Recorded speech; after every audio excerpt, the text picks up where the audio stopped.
आज घरामध्ये असं काहीसं पाहायला मिळालं होतं. त्याचं कारण म्हटलं तर ऑलरेडी इथे भिंतीला थोडंसं होल झालं होतं आणि टियाचं असं म्हणणं होतं की मम्मी मला पण हे ना मोठं होल करून त्यामध्ये नेल्स लावायचे होते. तर असं कधी कधी आपलं जेव्हा दुर्लक्ष होतं तेव्हा मुलं काही ना काही करत असतातच.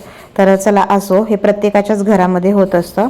रात्रीसाठी मी इथे थोडेसे बदाम आणि अक्रोड भिजत घालत होते आणि आता हे दररोजचंच रुटीन झालेलं आहे.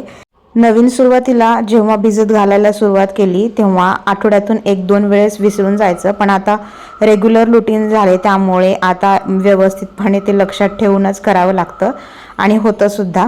तर आज सकाळी उठायला लेट झाला असल्यामुळे थोडंसं मग निवांतच आमचं रुटीन होतं, कारण संडे होता आणि संडे म्हटलं की थोडंसं निवांत असतंच, कारण रोजची धावपळ तर असतेच आपली चालू. तर असं आमचं मायलेकीचं प्रेम इथं कधी कधी उतू जात असतं. संडेसाठी नाश्ता काय बनवायचा, तर नेहमीप्रमाणेच इडली डोसा किंवा असं वेगळं काही करण्यापेक्षा तसं तर आम्हाला जास्त काही उपवास नसतो आणि मग थोडीफार साबुदाणा खिचडी सगळ्यांनाच आवडते, त्यामुळे मी आदल्या दिवशीच थोडासा शाबू भिजत घातला होता आणि आज सकाळी नाश्त्यासाठी साबुदाणा खिचडी बनवली होती.